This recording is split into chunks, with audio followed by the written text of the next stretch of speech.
We're learning a talk of the Rebbe. Good evening, Reb Shimon. A talk of the Rebbe from Tetzava, Parshas Zochor. The year is 1972. Yeah, here we go. The year is 1972. Okay, let's bring this up here. So it says like this: Sicho Shabbos Parshas Tetzava, Parshas Zochor, Yud Aleph Adar, the 11th of Adar, Tavshin Lamed Beis, 1972. The Rebbe made kiddush on wine, like you would do at the beginning of a farbrengen, and the Rebbe started to speak as follows: This Shabbos is Parshas Zochor. Al Shem, why is it called Zochor, which means to remember? Al Shem Parshas Zochor is Amalek, because of the part of the Torah that we read, which is to remember what Amalek has done to you, which we read at the end of the reading of this week's Torah portion. Shabasim v'chaisim kriyas Torah, which you read at the end of the Torah portion. Kivan shakol hoylech achar achisam. So the why we call the parsha Zochor, Shabbos Zochor, is because we read it at the end. So everything goes as you finish something, or you conclude something, that kind of sets the tone of what's the topic at hand. So therefore, the Shabbos gets called out how we finish the reading, which is Zochor. Means we could say that maybe we should emphasize that it's the Tzava, but we call it Zochor because that's the main reading, because we finish with it. The Rebbe continues. Therefore, as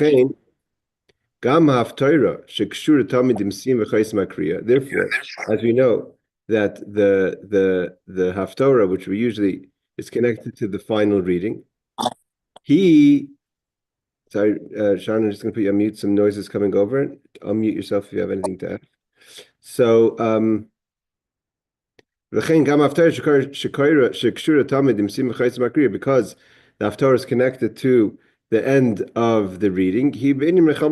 What do we learn about in the Haftarah? Also about the war of Amalek. That's the story of Shmuel, Samuel, the prophet, and King Saul. But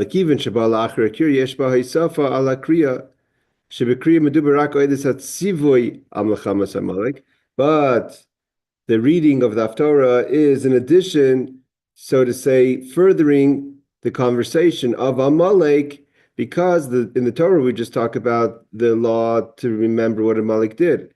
And in the Haftarah we talk about the destruction of Amalek, at least at the time when Saul and Samuel destroyed Amalek. So it says, remember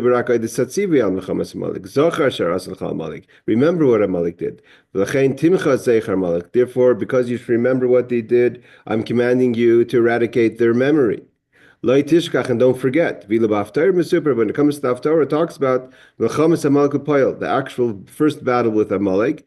Vayach Shaul as Amalek, and Shaul, King Saul, slaughtered Amalek. Ad Vayishasef Shmuel as Agag, until the end of the Haftarah, when Saul did a little bit what he wasn't supposed to do with certain things with regard to the war of Amalek. Afterwards, Samuel the prophet beheaded, or kind of he actually cut in half Agag, the king of Amalek, which was the king at the time. That's why, because he lived a little bit of time, Haman is called Haman Hagogi, because he's a descendant of Agag, who quickly impregnated a woman in those few hours, I guess, that Saul left him alive. V'hainu,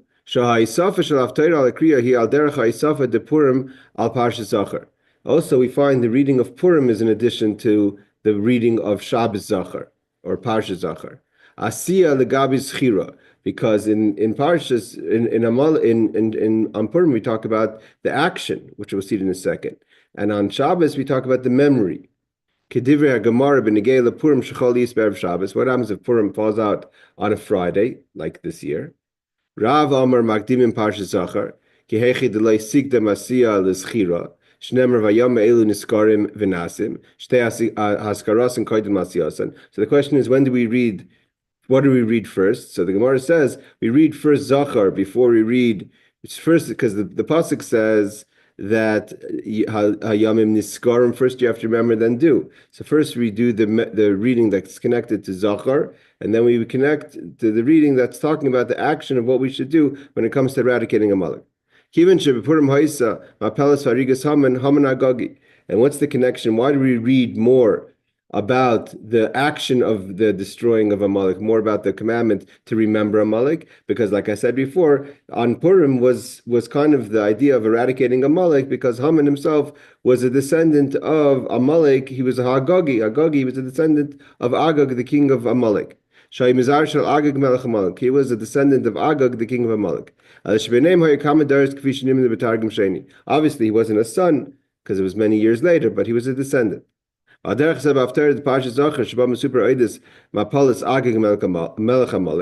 learn in the Haftarah, when we read about the fall of Agag, the king of Amalek, so the Rebbe is basically saying, the Rebbe always likes to kind of bring in, that's because we read about that we have to remember what Amalek did. And then in the Haftarah, we read about the destruction or the initial destruction of Amalek. He hasn't been totally eradicated because Saul didn't do a complete job. So we already have the action. And then again, we read about the action on Purim, which affects also that we should be able to destroy Haman, which is a descendant of Amalek. Okay, let's see where the Rebbe is getting with this. But in the Parsha Zochor, my calling in the and we have to take, what is the lesson of the idea of remembering what Amalek has done to us? So there's two ideas here. There's remembering what Amalek has done to us. That's one mitzvah. Remember what Amalek did. Zochor, Amalek, don't forget. And then there's the commandment of the doing of the destruction of Amalek. So what's the lesson we could take in our lives as individuals in this world? For all the Jewish people of all the generations of all times. We know we have to read every year at least once Parshat Zochor to remember what Amalek did. It's not just to remember once upon a time what happened. It's a commandment that's connected to us today. So the Rebbe says, what's the lesson today we could take from the commandment of both remembering and destroying Amalek? Like it says in the part of to remember what Amalek did, it also commands us, don't forget.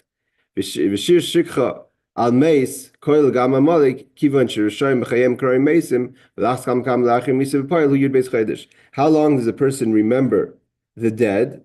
Only 12 months. That's why we have the Kaddish is 11 months, or maybe not to make it a full year. But the time a person starts to kind of been able to a little bit lift the pain of a death is after 12 months. So 12 months is the period of time where you remember. So therefore, each year we have to remember what Amalek did. So we shouldn't forget, because forgetfulness, it happens on a yearly basis. Therefore,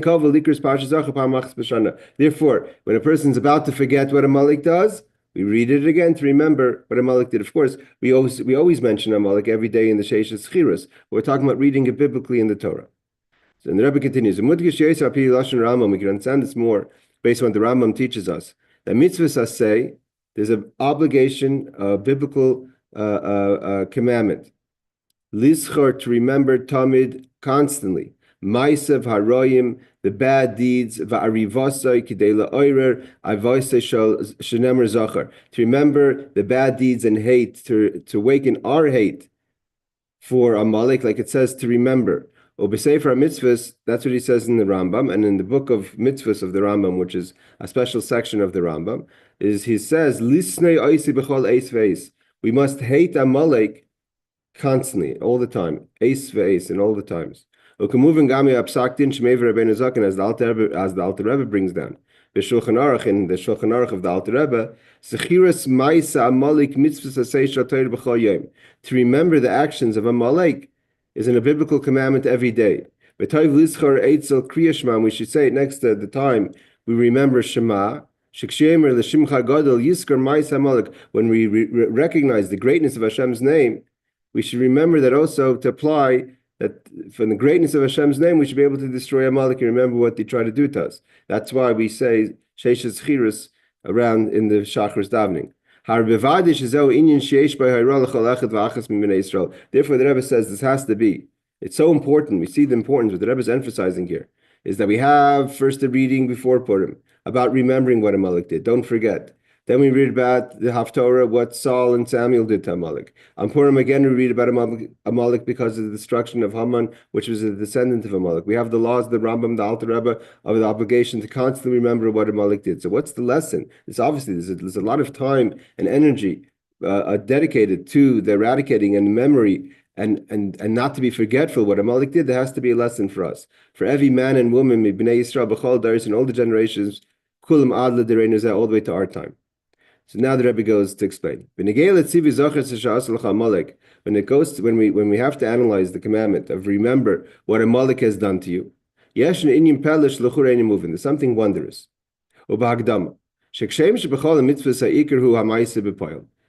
At the end of the day, we know when it comes to mitzvahs, it all comes down to the bottom line. Did you do the mitzvahs? Did you not do the mitzvah? The main thing is, it means that you could study about a mitzvah. You could study about tefillin, study about lighting Shabbos candles, but it comes down to, did you light the candles? Did you put on the tefillin? So too, when it comes to the memory of what Amalek has done, it's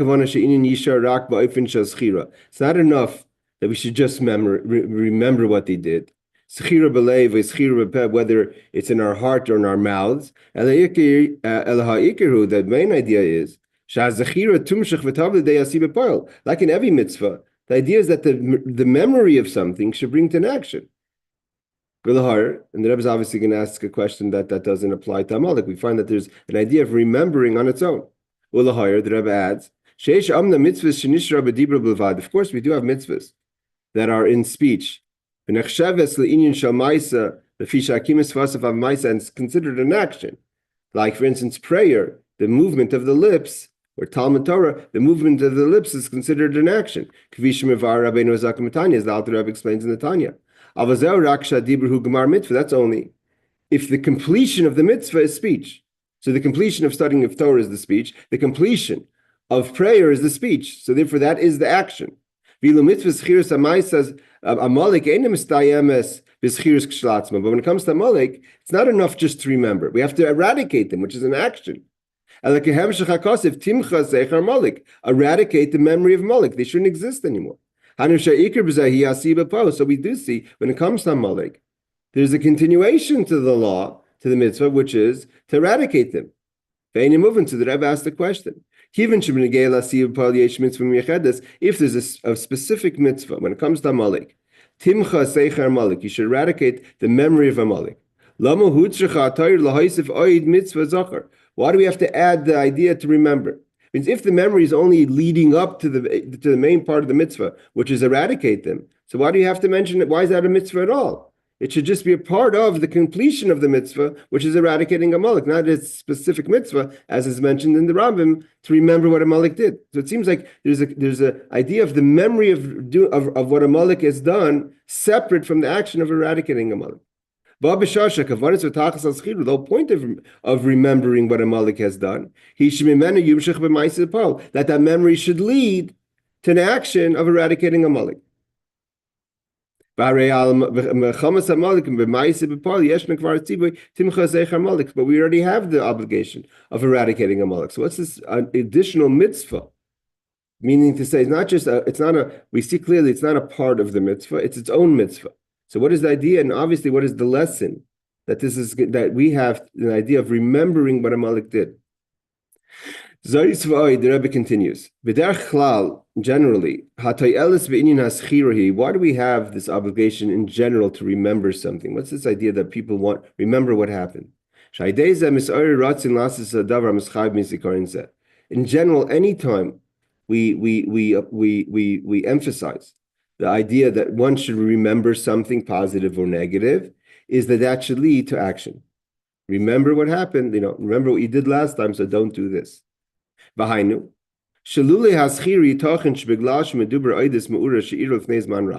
concern is that if not for emphasizing the necessity to remember what happened, and with time, that there's the concern is that if something happened a while ago and we want to remember, so we should avoid repeating the same issue, whether it's a mistake, what have you, positive or negative. So therefore, in order the message, the memory should live on. We remember, so we shouldn't do, or we should do, etc. Asnemtim durach, the memory takes the person through, so to say, permeates through the person, so the person won't, in this case, do the negative again. Legamri. It's so alive within you as if the incident happened now, and therefore the memory has an effect that you the desired effect of keeping the issue alive. And what's the outcome? That you're going to act on the memory. So the point of a memory in general is to keep the issue alive one way, for whatever the reason you want to keep it alive. So you should be able to continue to act on that issue. So we're so to say we're off on you. Here the Rebbe says, for instance, when we make a farbrengen about something that happened in the past. For instance, he says, we have a mitzvah, remember what happened when we left Egypt. Although we've left Egypt thousands of years ago. The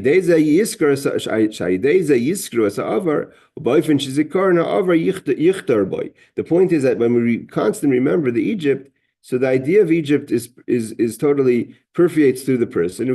What's the outcome? The remembering of Mitzias Mitzrayim. And why did we leave Egypt? So we should serve Hashem. Why did we go through Egypt? To receive the Torah. So this all helps in our actual today, in the performance of the Torah mitzvahs. So similarly, that's the same idea. When it comes to Amalek, what's the idea of remembering what Amalek did? If we wouldn't talk about it so much, it would be another war, right? After a while. I remember when I was a little child, my parents had a book on the Holocaust. So right after the Holocaust, right away you saw that there was, in every gathering that he had, there was big ideas of Zochor, al Tishkach. Why? Because they were just going through the Holocaust, a horrible experience, to put it mildly, and they wanted that no one should forget, the generations should never forget what happened in Amalek. So he says, in the Holocaust, by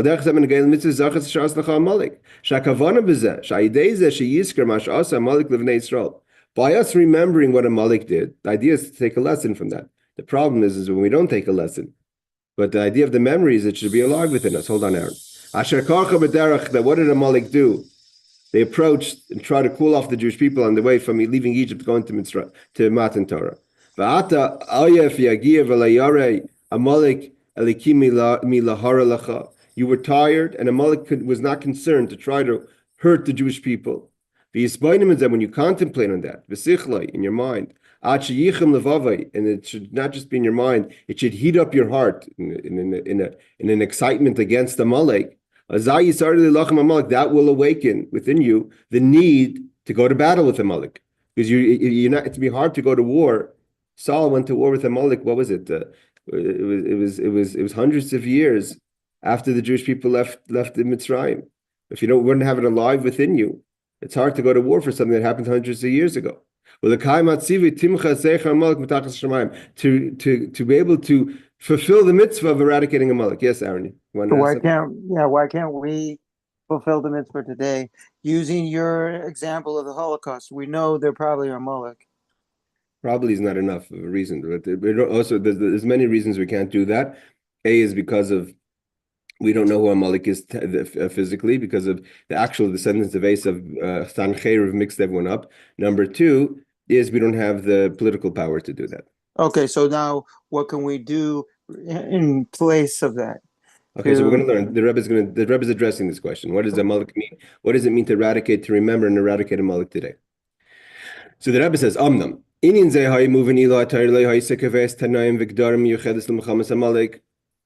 is the Rebbe said this would make sense if the Torah would not have given us clear conditions and laws regarding the war of Amalek. That we would need the memory to trigger the war. The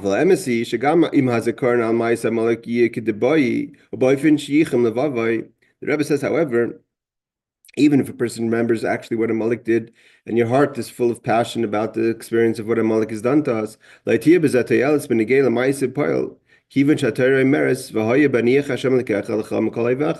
this answers your question, Aaron. It means even if a person, the idea is that the memory should lead immediately to action. Continue to do Torah with excitement because you left Egypt. But the Rebbe saying, there's a condition. when do you go to battle with Amalek? The Torah says, "V'haya baniach Hashem lekecha lecha mikol oivecha misaviv." After you've dealt with all your enemies from around.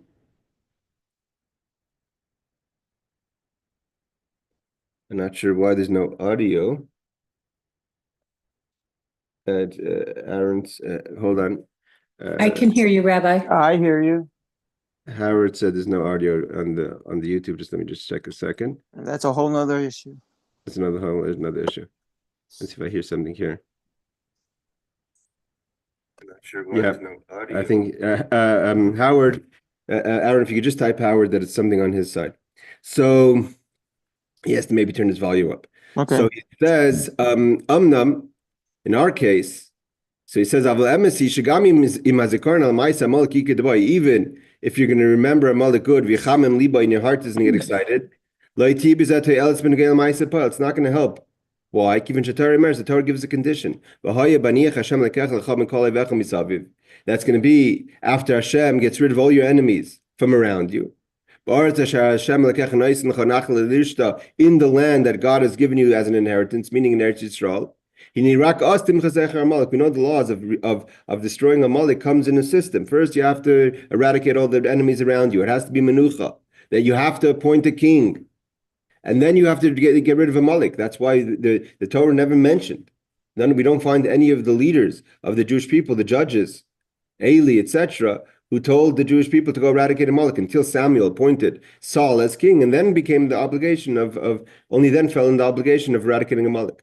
So the Rebbe says, so here's the question. One of the conditions, this answers your question, Aaron, for the Jewish people to go destroy Amalek is the Jewish people have to be in Eretz Yisrael in a way of tranquility, which we're not. And all the enemies, other enemies we've dealt with already. All of them, Daika. Not only a few of them, all of them. It's in a situation. It takes a time. It takes a while to reach that kind of tranquility that the Jewish people had in the time of Saul, although it wasn't David's times, but it was they got rid of the, let's say, the Plishtim issue, etc. Like I said, they were 300 years under the judges. They came into Eretz Yisrael. We don't find anywhere that there was a requirement for the Jewish people in the 300 years of the judges. And they had good times, but not great times. They had Samson, they had Devorah. But there was no mention from the judges or the prophets to go and battle Amalek. Only when we appointed the king Saul, and we learn about the appointment of Saul in the Haftarah, the Rebbe says even more than that.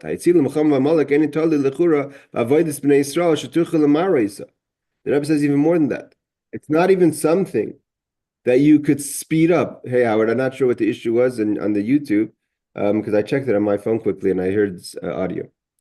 So maybe it's going on and off. I'm not sure. The Rebbe said like this. So in when it comes to the battle of Amalek, so it says it's nothing you could do in your avoda to speed it up. This is dependent totally on when God is ready for you to do it, meaning when unto the will of God. What does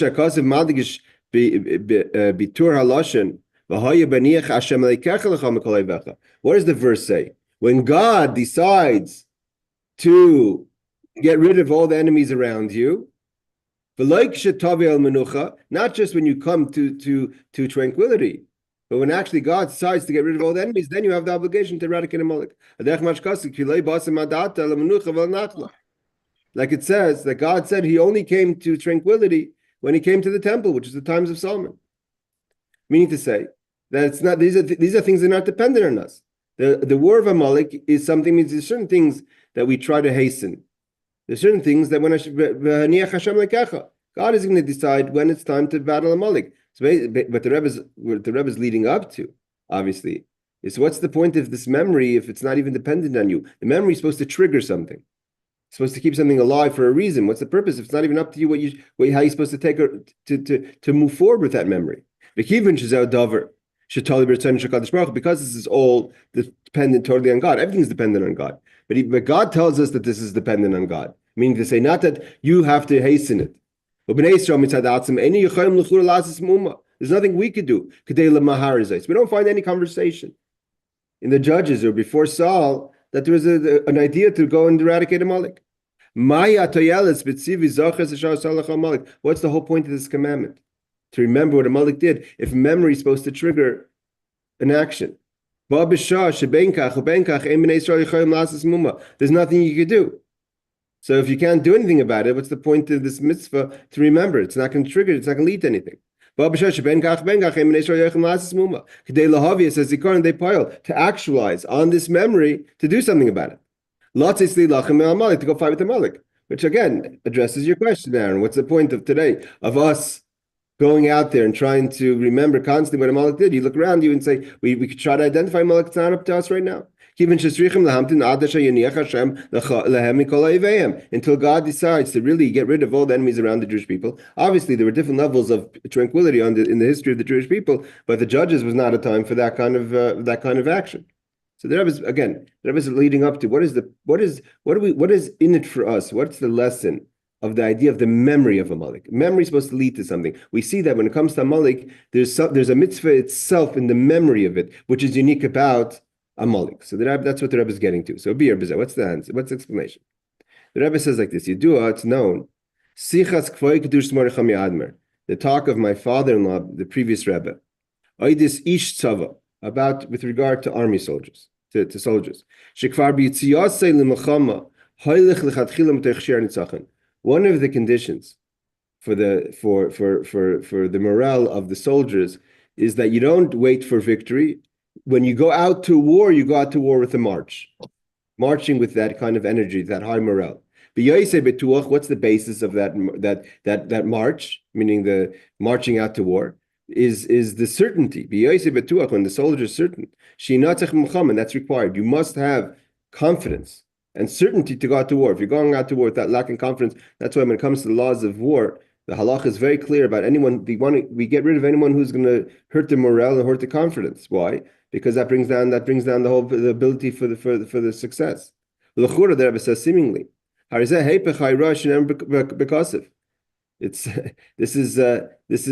Torah tells us you can't basically praise someone who has potential to do something as if someone who's done already. So how the soldiers marching with confidence and certainty? You haven't fought the war yet. You're only going out to battle. You don't know exactly how it's gonna work out. How are you marching with this confidence as if you have already won the war? We didn't even start the battle. What's the point of going out with a march of victory when you go out to war when you didn't even start the war? Especially you don't even know how the war is going to work out. And the very fact that you're in battle with an enemy, it's obviously there's an issue here. The idea is when we go out with a march of confidence, when we go out to war, it's not that you're praising. The word hishalulus comes from the word halel. We're praising something as if we've completed it. This is part of the prep for the war. The condition to be successful in the war is to go out with the march. The fact that you walk out with such confidence and attitude, that walking out to the war, going out to the war with the song of victory, with confidence and certainty, with obvious conclusion, that you're going to be victorious. This itself, this confidence itself, is what empowers the soldiers to actually be successful. That's how important the morale and confidence is for soldiers. So too in our case. This is the idea of why do we have Zochor? The question again, why is there a necessity for remembering if the memory itself doesn't lead right away to battle? So the same point over here in our case. Even though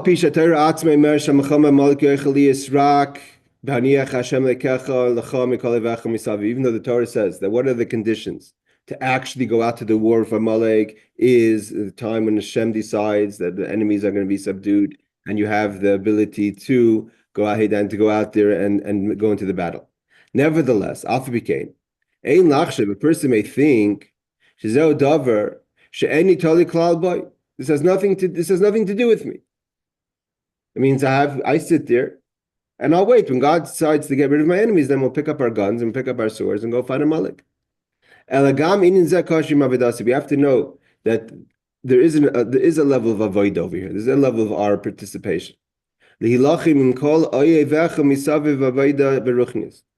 What do we have to do? You have to go out and fight all your spiritual enemies around you up until you get to Amalek. You want to be able to be in a situation where you're holding, that you're calm, all the enemies around you have been subdued. Go out there and deal with all the issues outside of Amalek. How can I go out there and fight all my other spiritual battles around to be able to be in a situation where I'm ready now to fight Amalek? Since Amalek is the first of nations that attacked the Jewish people, what is the root of all the nations that have the chutzpah to battle with Yiddishkeit, with Judaism and God and Jews? It comes from Amalek. How do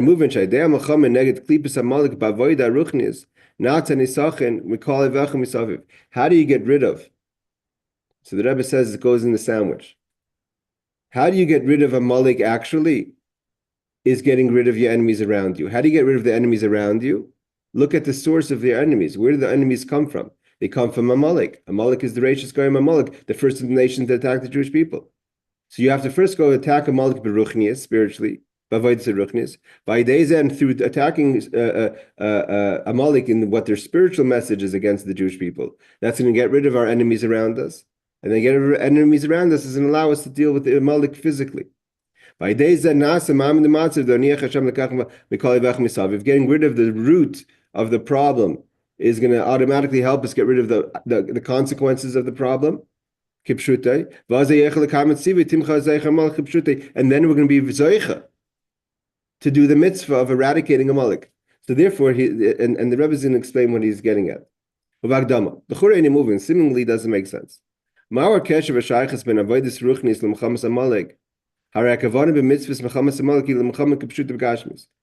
this whole idea of talking about a spiritual battle of Amalek? The Torah doesn't say there's a spiritual battle of Amalek. The Torah says there's a physical battle of Amalek. You need to physically eradicate Amalek. Like the Haftorah says, Samuel didn't tell Saul to go and have a farbrengen to tell everyone how to get rid of the Amalek within them. Samuel told Saul to go out and kill Amalek. They actually went out and fought Amalek. What's the connection between the spiritual battle of Amalek and the physical battle with Amalek?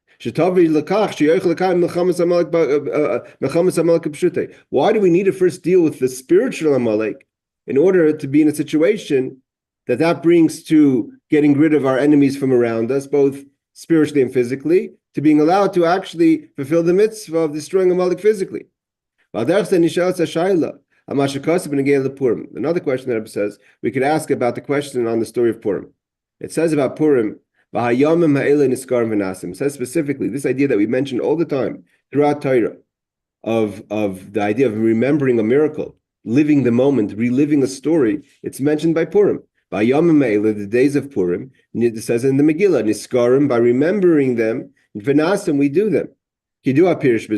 As it's known, the famous explanation of this statement, Kasher Niskarim, when you really relive a story in your memory, K'debai properly, that makes that the story should re-happen again, right? What happened in the story of Purim? Haman wanted to destroy the Jewish people. Really get involved, plug yourself into that story of how Haman tried to destroy the Jewish people, and through tshuva, through the two Jewish people fasting and tshuva and Esther and Mordechai, the Jewish people were able to flip the story. So Nasser, that's what's going to happen today. But you have to actually relive that memory. The Zochor, the Rebbe says, seemingly on that idea, there's a question. How by remembering what happened on Purim does that actualize that Nasim, that as if the days of Purim are happening now? The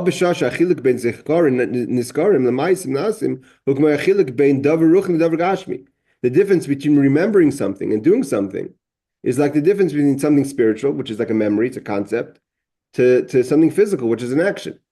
How could he say that the Megillah says, by remembering the story of Purim, in a proper way, then we have the outcome physically of what happened in Purim. The idea is, this is the way the world runs. The way when you see things in this world happening, right? Why are things happening this way? You have to know with certainty that this is all an outcome of how things are spiritually in the higher realms of the world. It means if you have a problem down here, you have to look into the higher realms of what's the problem, right? When the Alter Rebbe was arrested in Yitzhak Kislev, he right away examined what was the problem spiritually, that it came out that he was arrested physically. Because the fact is, whatever happens physically in this world, is because it's an outcome of some spiritual situation above. It's not just spiritual, a little out of the physical realm, all the way to the depth of the highest world of Atzilus. Even though the world of Atzilus is the world of absolute unity, where there's no bad, there's no negative.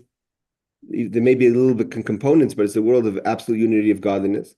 God and His lights and His vessels are one. Hashem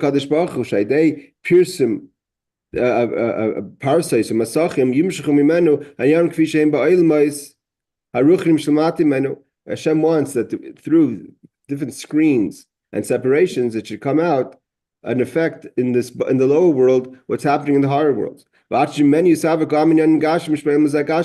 there's an outcome. So if there's a correction that needs to be done spiritually, that correction is going to show itself physically for us to understand that there's something that has to be corrected all the way at the source. And because we know, and we're certain as Jews, and we have amunah, that anything in this physical world is an outcome of what's happening spiritually. So when it comes to the nations and Amalek, the issue that we're having, the issue is not because Amalek is down here and hates the Jews. There's a message of Amalek that has to be fixed spiritually in order to tackle the issue physically. The Rebbe says, from this is understood.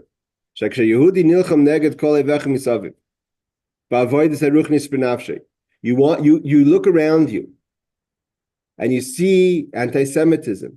You see people wanting to destroy the Jewish people. So you don't go out there and say, maybe I have to have a conversation, explain them I'm not such a bad person. Look inwards and say, what enemies do I have within me that I haven't dealt with, I haven't tackled? Spiritually, that this is an expression of my spiritual enemies. It means if I'm living within myself, with the struggle within myself, I'm not dealing with my issues. So that's why it's expressing itself and projecting itself in the enemies on the outside. When you see that you have enemies around you, when you deal with it in spiritual, starting with what Amalek represents, which we know the coldness, the doubt of Yiddishkeit. When you go out and you battle that doubt, don't allow for Amalek to get its teeth, so to say, into your mind and into your rotzen, into your wants. Then all of a sudden, the enemies around you physically go away. And then you're in a situation that you could feel eradicate Amalek. So that's what it means that Hashem is waiting. You means you what the Nakuda, what the Rebbe is saying over here is, and to go a little further, the Nakuda the Rebbe is saying over here is that there's certain things you can do and certain things you can't do. This is when the pasuk says that God is going to get rid of your enemies. That's in the physical sense, but you have to look in the spiritual sense. What is the things that I can do? What you can do is deal with the enemy within you. That is within your strength. And when you're going to deal with the enemies within you, then God is going to get rid of the enemies from around you, and then you're going to have the opportunity to take care of Amalek physically as well. And how do we start with dealing with Amalek within us? Reishis Goyim Amalek, the beginning of Amalek's message. It starts off Zochor Amalek. Now it goes back to the original question. You have to remember what Amalek did. The Rebbe says, a person may think, what's the point in thinking about what Amalek did? What's the point? I can't go on battle with Amalek. Amalek, we said before, we don't know who Amalek is. We don't have the power to battle with Amalek. What's the point of talking about Amalek? When we're holding Mashiach's times, like the Rambam says, we'll start dealing with Amalek. Like the Torah says, that God has to get rid of all the enemies around us. Then we can start dealing physically with Amalek. So the Rebbe says, what did we say before? What does memory do? Memory awakens an emotion, heats up the heart in an emotion, whether it's a positive memory or a negative memory. A person responds to that emotionally.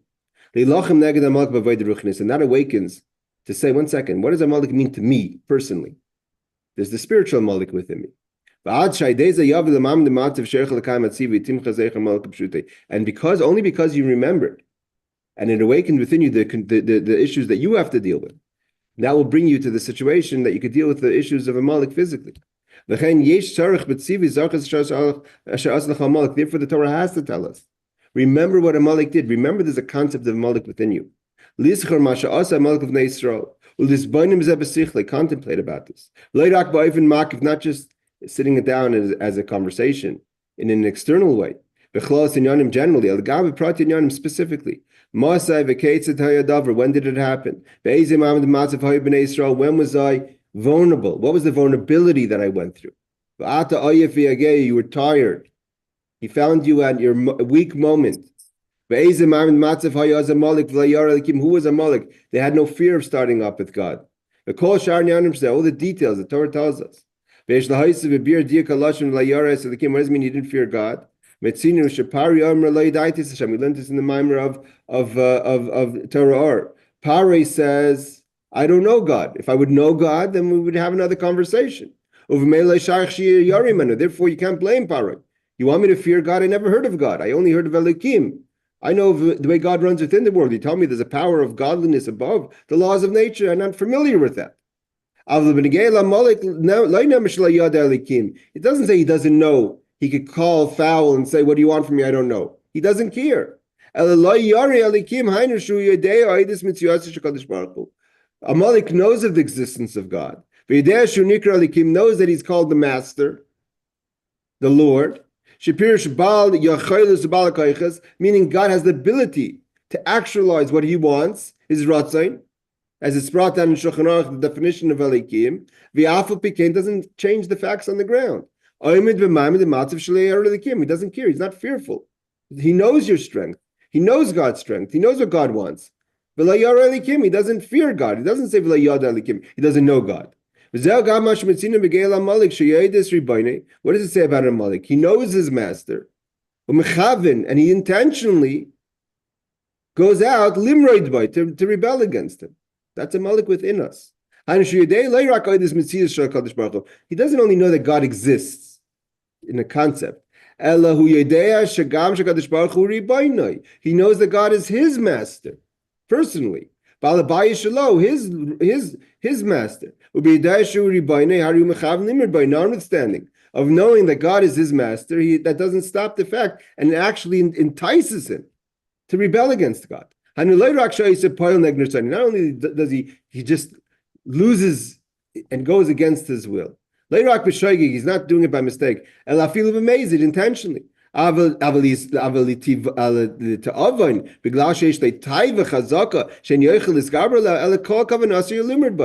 saying it's not that he's doing it intentionally because he's weak to a desire. I know God doesn't want me to do this, but I'm weak. Amalek is not weak. Amalek says, I know you don't want me to do this, and that's specifically why I'm going to do it. When you think about this, what does that awaken within yourself? When you can identify the character and the intentions of Amalek, what does that tell you? I want to get rid of Amalek. Amalek has nothing to do with me. I can't be a person who identifies, allows for anything of Amalek to have a connection to my existence. What does it mean to battle it? You got to get rid of the coldness. It's a deep coldness and calculated carelessness that Amalek installs within us. You know God, it means if male person is weak and gives into an avera is one thing. Amalek's intention is literally, I know there's a God, I'm looking to go against him. He cools off the Jew and tells him, I see the miracle. I know that you're talking about a miracle. I know what you're talking about. It's not like I'm not aware of the miracle. I've seen the miracle. Who cares? You're saying that God did a miracle? That's not a big deal for God. God is, of course, he can do whatever he wants. You want to act on God's miracle? Why should you act on God's miracle?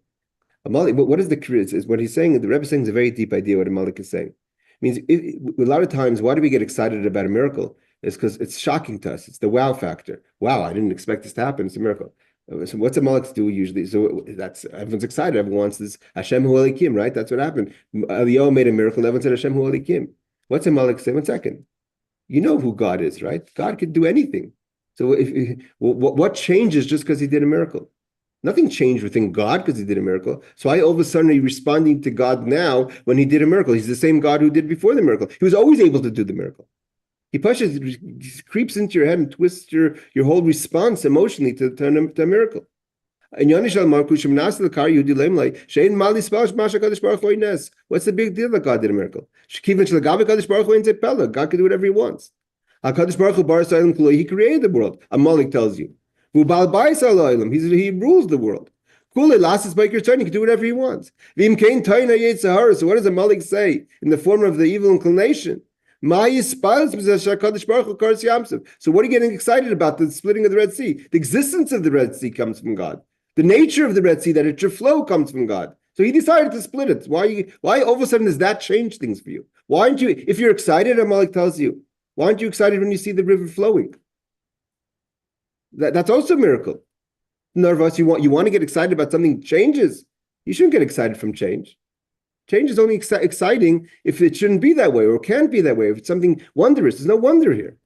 There's no wonder. Maya Rashkokach, what's the Gewalt? And as he continues, which I have to end, so I'm just going to finish this last piece. It says that the word of God always stands within creation. The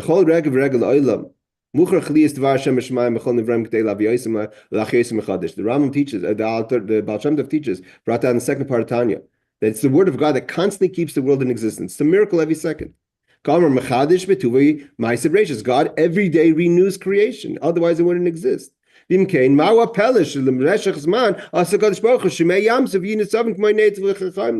of a sudden you're excited because this second he did it in such a way that the river doesn't flow, that the sea doesn't run, that the sea splits. What's the big deal? It's not flowing like it regularly, naturally does until now. There's no wonder here. God can get rid of the sea in the first place. The whole existence of the sea is miraculous. God doesn't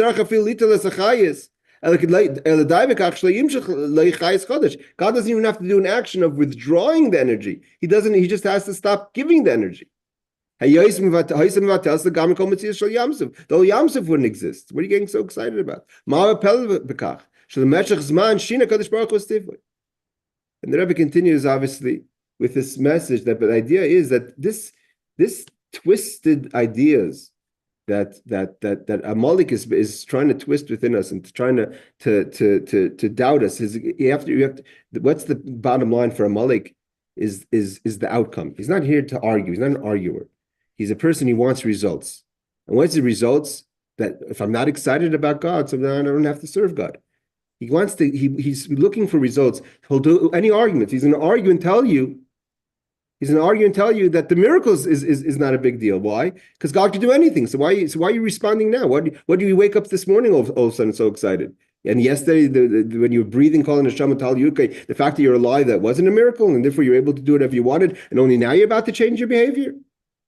So seemingly he has a good argument. So therefore you have to eradicate that, because you have to know where he's coming from, and you have to know what his agenda is. His agenda is to bring you down. His agenda is not to make you holier. His agenda is to stop you from working and serving Hashem. And therefore he has to be out of your conversation. That's not the way you're gonna serve Hashem. All right, it's a shame we couldn't finish the Sicho. I got to run, people. Laila Tov, good Shabbos. We should have a meeting.